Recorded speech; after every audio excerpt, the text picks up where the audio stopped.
The temperature inside Gunnar Holmgren's shelter held steady at 52 degrees, while the blizzard outside dropped to 30 below zero, and when Joseph Weaver stumbled through waist-deep snow, searching desperately for any structure that might save his life, he walked directly over the hidden entrance 3 times before finally spotting the thin ribbon of smoke rising from what appeared to be nothing but a snow-covered hillside. What Gunnar had built 18 months earlier would become the only reason 6 men survived the storm of 58. Before we dive in, let us know where you're watching from, and if stories like this move you, hit that subscribe button, because tomorrow's episode is even more unbelievable than this one. The roof beam cracked with a sound like a rifle shot at 2 in the morning on November 7, 1856. Gunnar Holmgren woke to that sound and had perhaps 3 seconds to understand what was happening before the entire western half of the Turries' cabin's roof collapsed inward under the weight of wet, heavy snow. He rolled from his sleeping platform instinctively, hitting the dirt floor as timber and debris crashed down where he had been lying moments before. The impact drove the air from his lungs. Dust and snow filled the cabin's interior, making it impossible to see or breathe properly. Owen Daniels had been sleeping on the opposite side of the cabin, directly beneath the section that failed. Gunnar heard him cry out once, then nothing. The cabin went silent except for the sound of settling debris and wind howling through the new opening in the roof. Gunnar tried to move and realized he was pinned from the waist down by a roof timber that had fallen across his legs. The weight was substantial, but not crushing. He could feel his legs and wiggle his toes, which meant no major bones were broken. But he could not free himself. He called Owen's name 3 times, no response. The temperature inside the cabin, which had been tolerably warm from the fire they had banked before sleep, began dropping immediately. Cold air poured through the collapsed roof section. Snow continued falling, accumulating on the debris and on Gunnar's chest and face. He tried again to shift the timber, pinning him, bracing his hands against the ground, and pushing. The beam moved slightly, but not enough. Without leverage, he could not generate sufficient force to free himself. Hours passed. Gunnar could not see Owen's position through the darkness and debris. He called out periodically, hoping for response, hearing nothing. As dawn light began filtering through the broken roof, he could finally assess the situation. The main ridgepole had snapped near its center point, allowing the entire western roof section to pancake downward. Owen was buried under at least 3 feet of timber, bark roofing material, and snow. Gunnar could see one of his partner's arms extending from beneath the debris, motionless. The temperature continued, dropping as morning advanced. Gunnar's legs were growing numb from cold and restricted circulation. He attempted again to free himself, this time using a piece of broken roof timber as a lever. After 20 minutes of effort, he managed to shift the main beam enough to pull his legs free. He crawled across the debris field to where Owen lay buried and began removing timber and snow with hands that were rapidly losing feeling. It took an hour to uncover Owen's body. His partner had been killed almost instantly. The main ridgepole had struck him across the chest and neck. Death would have been quick, which was the only mercy in the situation. Gunnar sat beside the body as full daylight arrived, snow still falling through the open roof, and tried to process what had happened. They had built this cabin the previous summer using techniques every mountain man knew. Notched corners, standard log construction, pole and bark roof. It had seemed solid. It should have been adequate. But adequate had not been enough. Gunnar buried Owen Daniels on November 9, 1856, on a ridge overlooking the creek where they had run their trap lines together for 2 seasons. The ground was already freezing, making the work brutal. He marked the grave with stones and spent that night in what remained of the collapsed cabin, unable to sleep, staring at the broken roof timbers illuminated by firelight. Something had shifted in his understanding of survival. For 6 years, he had lived in the mountains using methods every trapper knew. Build a cabin with notched logs, cover it with poles and bark, chink the gaps with mud and moss, and accept that winter would be hard but survivable. Owen's death proved that acceptance was not enough. The cabin had been built correctly by frontier standards, yet it had failed under conditions that were not even exceptional. The November storm had been heavy but not unprecedented. Gunnar began observing things he had previously ignored. A week after Owen's burial, he found a bear den while checking trap lines. The entrance was a narrow opening in a hillside, barely visible beneath an overhang of roots and earth. He approached carefully, confirming the den was empty, then examined its construction. The bear had excavated back into the slope, creating a chamber perhaps 8 feet deep and 6 feet wide. Inside, even with outside temperatures well below freezing, the air was noticeably warmer. The earth itself provided insulation. He found badger holes that showed the same principle. Animals that denned underground for winter were using the earth as protection, not fighting against it with structures built on top of the ground. The concept seemed obvious once he noticed it, but it contradicted everything frontier construction taught. Cabins were built above ground because that was how buildings were made. Gunnar remembered his grandfather's stories from Norway. The old man had described turf houses built into hillsides, structures where the roof was covered with living sod and the walls were partially underground. His grandfather had described them as warm in winter, cool in summer, and nearly invisible from a distance. Gunnar had heard those stories as a child and thought nothing of them. Now, sitting in a half-destroyed cabin with winter closing in, those memories took on new significance. He spent the remainder of November and all of December studying failed structures in the region. He visited abandoned cabins and found consistent patterns. Roofs collapsed under snow load because pole construction could not support sufficient weight. Corners separated because notched logs shifted under stress. Walls leaked heat because gaps between logs were inevitable. Every cabin he examined was fighting the environment, trying to keep nature out through barriers that were never quite adequate. By January, Gunnar had reached a conclusion that seemed radical but was supported by everything he had observed. The solution was not to build a better cabin above ground. The solution was to build into the ground itself, using the earth as structure and insulation. When spring came, he would build something different. Something hidden and underground, something that would not collapse and kill him. Spring arrived late in 1857. Gunnar spent April completing his trapline work and selling furs at the trading post on the Yellowstone River. He returned to the mountains in early May with unusual supplies. Most trappers bought powder, lead, coffee, and basic goods. Gunnar purchased 2 quality shovels, a pickaxe, iron bars for prying rocks, and 60 feet of rope. The trading post clerk asked what he was planning to build. Gunnar said he was digging a root cellar. The clerk accepted this explanation without question. He selected his building site with deliberate care. The location was a south-facing hillside, half a mile from the creek where he and Owen had trapped. The slope was gentle, enough to excavate, but steep enough to provide natural drainage. The soil was a mixture of clay and rock, difficult to dig but stable once exposed.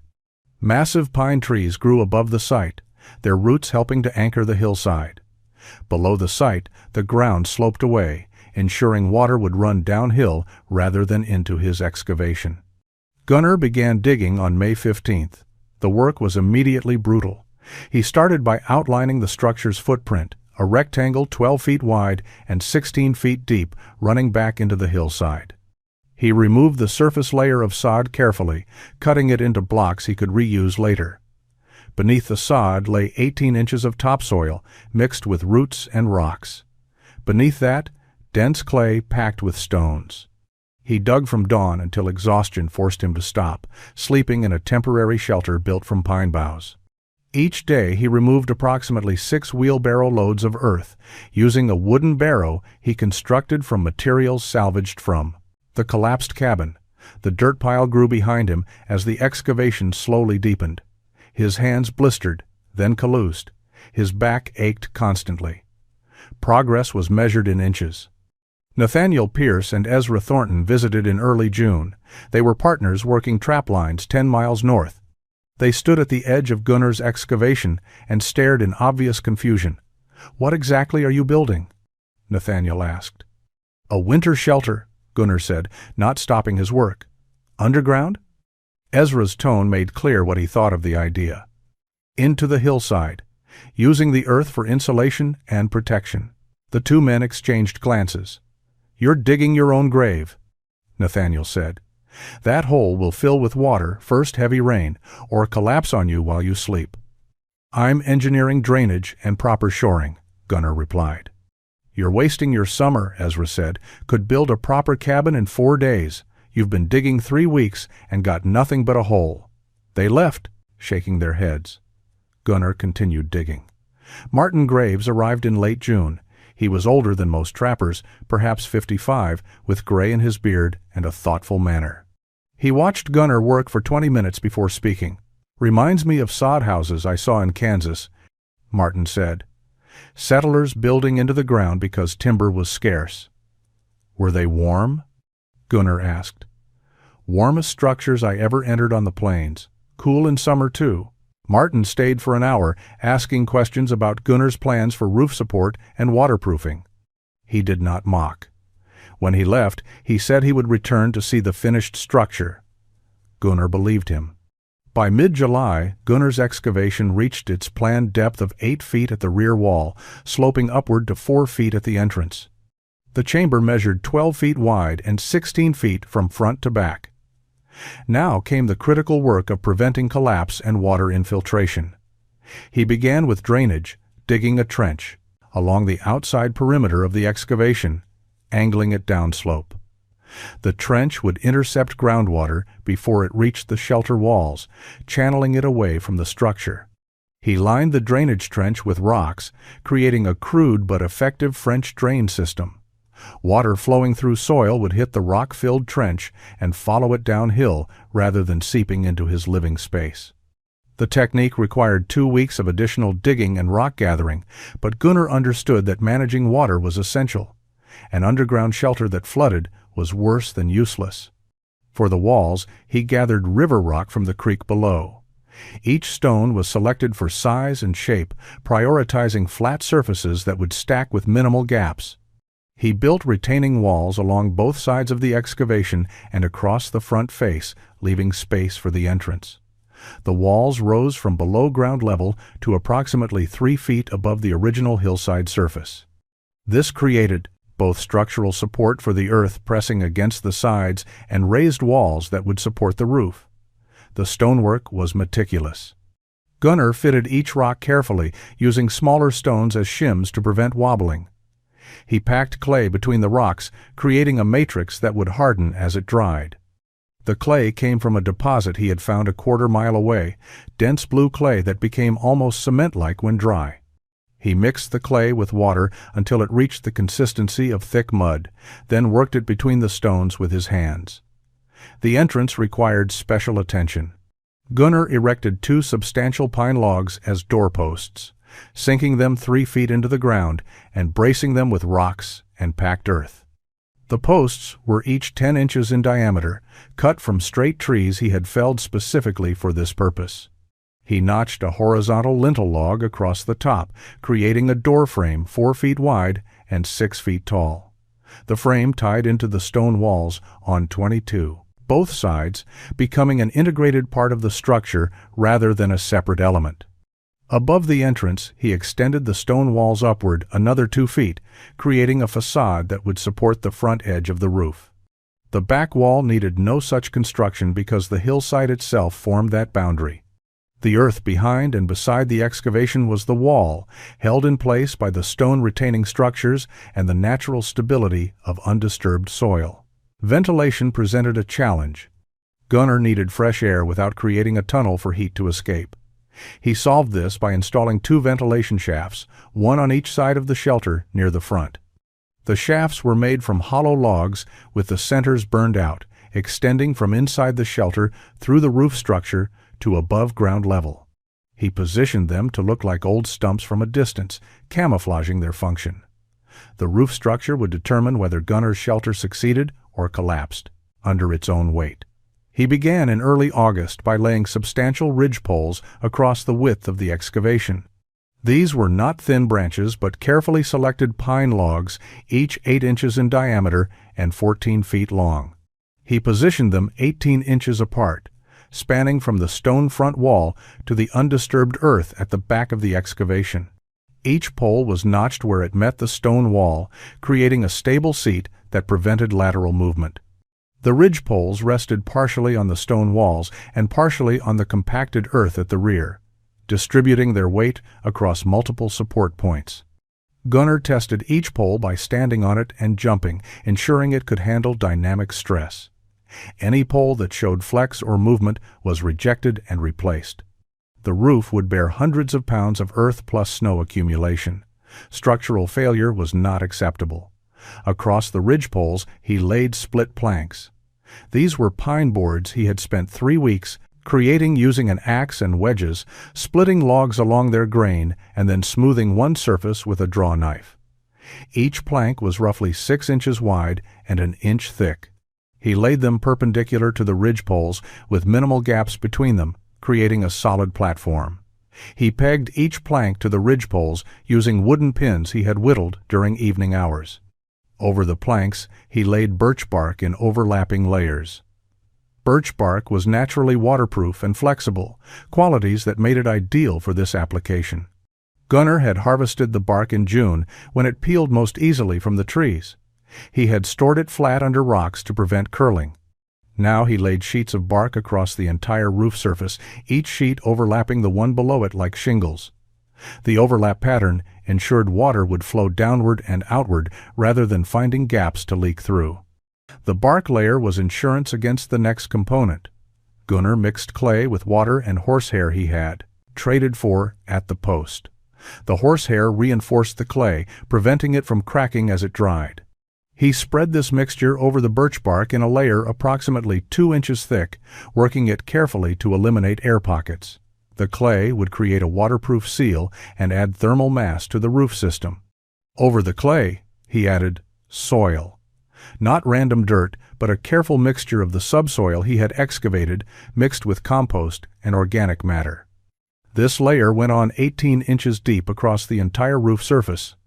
The weight was substantial, but the ridge poles and planking supported it without sagging. Finally came the critical finishing element. Gunnar transplanted sod blocks he had cut and saved from the original excavation.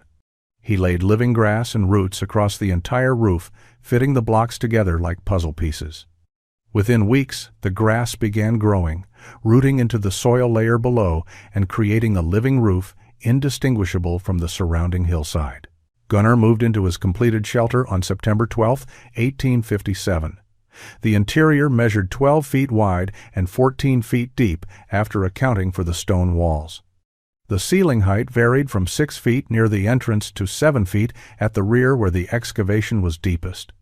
He had built a sleeping platform along the back wall, raised 2 feet off the dirt floor with storage space beneath. Shelves mounted to the stone side walls held his supplies, and in the front corner nearest the door, he constructed a small fireplace using flat stones. The fireplace was designed specifically for efficiency. Gunnar built it with a narrow firebox and a smoke shelf partway up the chimney that reflected heat back into the room while preventing downdrafts. The chimney extended through the roof in the front corner, disguised above ground to look like a natural rock formation. The entire fireplace required only a fraction of the wood a standard cabin stove would consume because the earth walls retained heat so effectively. The first serious cold arrived in late October. Outside temperatures dropped to 15 degrees above zero. Inside the shelter, without any fire burning, the temperature held at 48 degrees. Gunnar lit a small fire using 3 pieces of wood, and within an hour the interior warmed to 60 degrees. He let the fire die completely and monitored the temperature over the following 12 hours. It dropped only to 54 degrees. The thermal mass of the surrounding earth was absorbing heat and releasing it slowly, creating a stable environment that required minimal fuel to maintain. November brought the first heavy snow. 8 inches fell overnight. Gunnar went outside the next morning and could barely locate his own shelter. The sod roof had accumulated snow, but it was indistinguishable from the rest of the hillside. The entrance, recessed into the stone front wall, remained accessible but was invisible for more than 20 yards away. He realized the structure's camouflage was nearly perfect. Anyone passing within 50 feet would see a hillside, nothing more. Martin Graves visited in mid-November, curious to see the finished shelter. Gunnar watched from inside as Martin approached, observing how the older trapper walked past the entrance twice before finally spotting it. When Martin ducked through the doorway and straightened up inside, his expression showed genuine surprise. "It is warm in here," Martin said, removing his coat. Outside temperature was below freezing. Inside, it was comfortable enough that Gunnar wore only a shirt. "The earth holds heat," Gunnar explained. "I burn maybe 1/10 the wood I would use in a cabin." Martin examined the construction carefully, running his hands along the stone walls, studying the roof structure, testing the stability of the sleeping platform. He asked detailed questions about drainage, ventilation, and how Gunnar had waterproofed the roof layers. Finally, he sat at Gunnar's small table and spoke plainly. "Nathaniel and Ezra still think you are insane," Martin said, "but I think you have solved something important. This shelter will outlast any cabin in these mountains, and it will keep you alive in weather that would kill a man in standard construction. I want to build one next summer." Winter 1857 proceeded normally through December and into early January. Gunnar worked his trap lines, checked his beaver sets, and returned each evening to his earth shelter. The structure performed exactly as he had hoped. Interior temperature remained stable regardless of outside conditions. Snow accumulated on the living roof without causing any structural stress. The ventilation shafts provided fresh air without creating drafts. He used so little firewood that his supply, which would have lasted a normal cabin perhaps 6 weeks, stretched across 3 months. Martin Graves stopped by in late December with news that he had selected a site for his own earth shelter and would begin excavation in spring.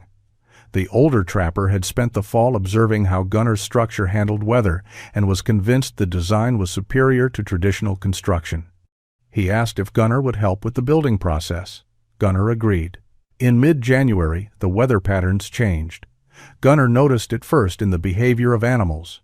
Deer moved down from higher elevations earlier than normal. Ravens gathered in larger flocks.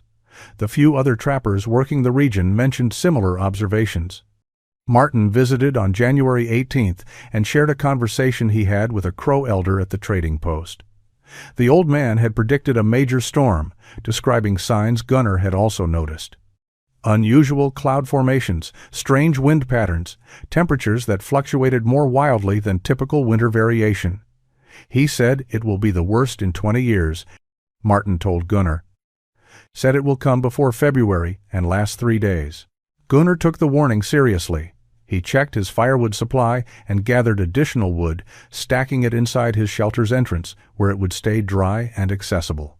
He reinforced the door, adding an additional cross brace. He verified his food supplies were adequate for a week of being shelter-bound. Then, he sought out the other trappers in the area. Nathaniel Pierce and Ezra Thornton had built a cabin 5 miles northeast of Gunnar's location. He found them there on January 22nd and shared the storm warning. He offered to help them reinforce their cabin or dig a secondary shelter into a nearby hillside. Nathaniel dismissed the concern. "We have survived 8 winters in these mountains," Nathaniel said. "Our cabin is solid. We are not going to spend a week digging a hole because some old Indian thinks bad weather is coming." Ezra was less dismissive but equally unwilling to change their approach. "If the storm comes, we will ride it out, same as always, but I appreciate the warning." Gunnar also found Joseph Weaver and Thomas Garrett, younger trappers working separate claims in the valley. Joseph's cabin was new, built the previous summer. Thomas had purchased an existing structure from a trapper who had left the mountains. Both men thanked Gunnar for the warning, but seemed unconcerned. Their cabins had survived the early winter. They saw no reason to doubt they would survive whatever came next. Martin began excavating his earth shelter on January 25th, working frantically to create at least a basic refuge before the predicted storm arrived. He completed the excavation and rudimentary stone walls, but had not finished the roof when the weather changed. The storm arrived on February 2nd, 1858, 3 hours after sunset. Gunnar was inside his shelter when the wind began. It started as a steady pressure from the northwest, then built rapidly into something far more violent. Within an hour, the wind was screaming across the landscape with force he had never experienced. Snow began falling so heavily that visibility dropped to 0. The temperature plunged to 20 below, then 30 below as the night progressed. Inside his earth shelter, Gunnar heard the wind as a distant roar, muffled by 8 feet of soil and stone. The structure did not shake or shudder. The door, recessed into the stone front wall and barred from inside, showed no sign of stress. His small fire burned steadily, the chimney design preventing any downdraft despite the violent wind outside.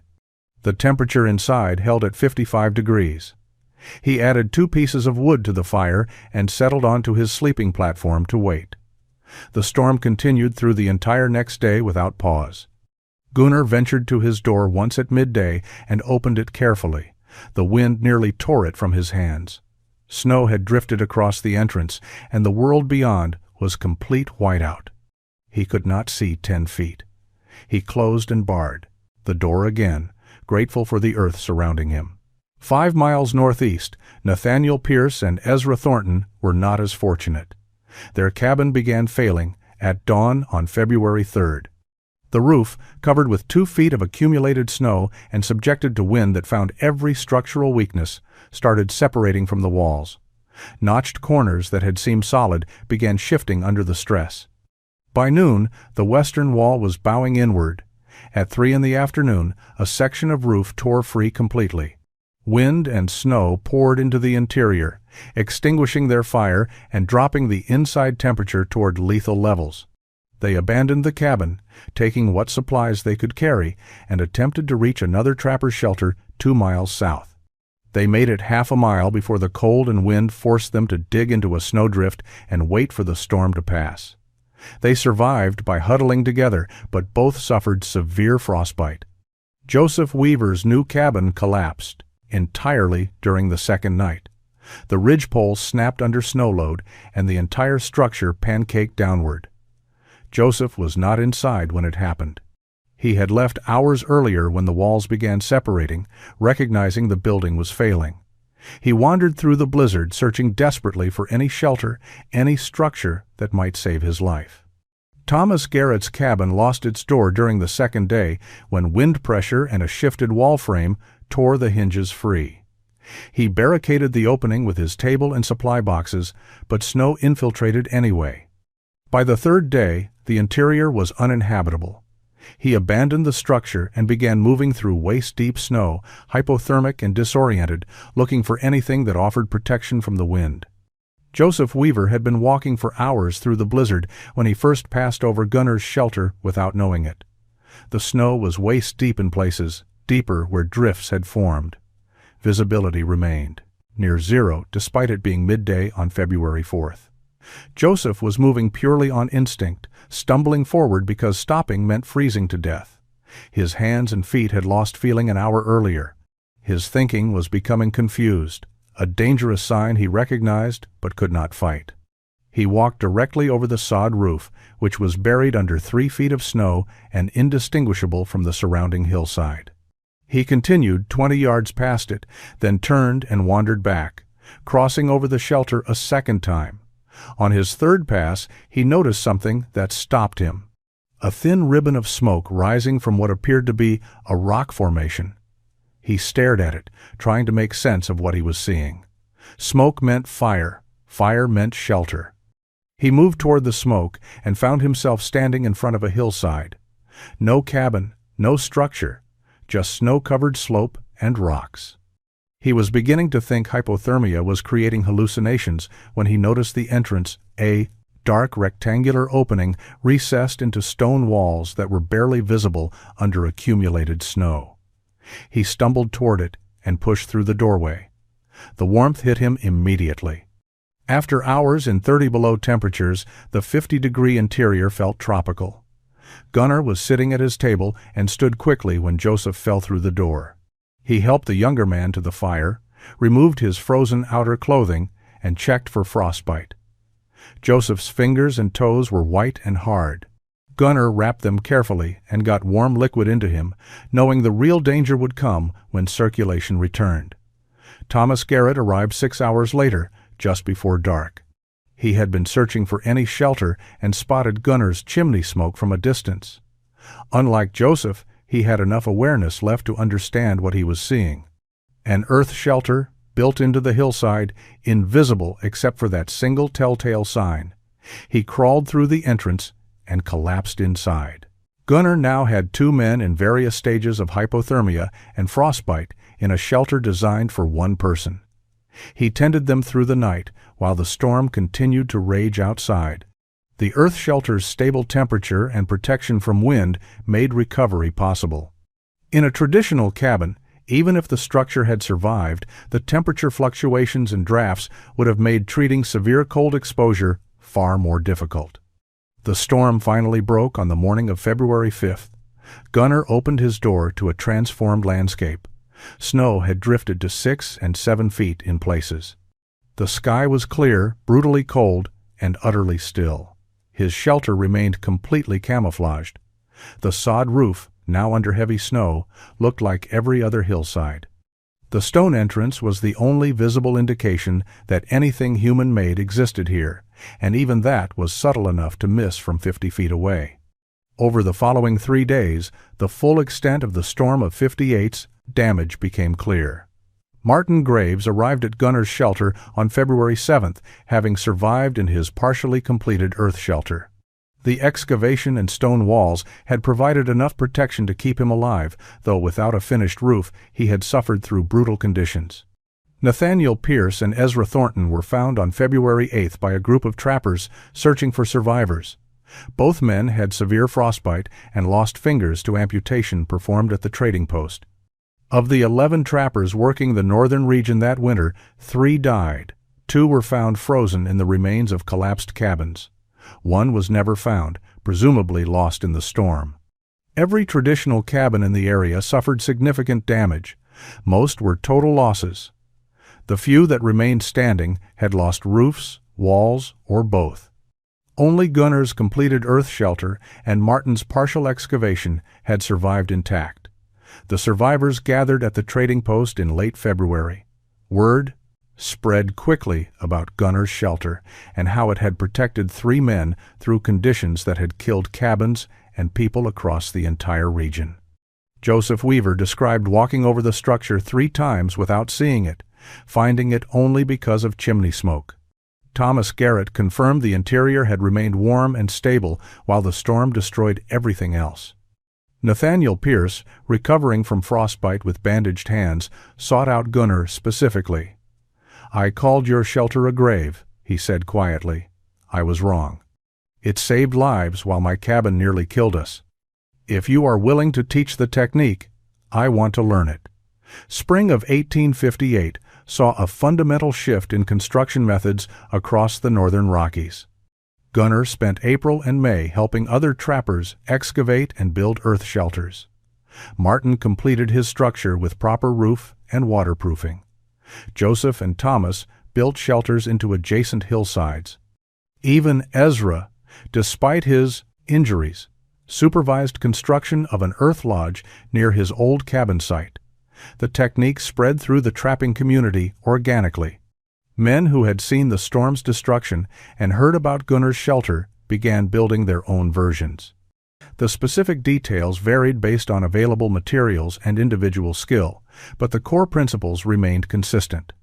Excavate into hillsides, build stone retaining walls, create proper drainage, construct roofs strong enough to bear earth, and cover everything with living sod. The shelters were warmer, more durable, and nearly invisible. By 1860, earth shelters or earth lodges were common throughout the region. Hunters, trappers, and early settlers recognized their advantages. The structures required more initial labor but lasted decades and provided protection that traditional cabins could not match. Gunnar himself left the mountains in 1862, moving to Montana Territory, where he established a small ranch. He married, raised a family, and lived quietly until his death in 1884. But the shelters remained, scattered across the Rockies, built into hillsides, and hidden beneath living roofs. Silent monuments to the day when innovation born from tragedy proved that sometimes survival meant working with nature rather than against it.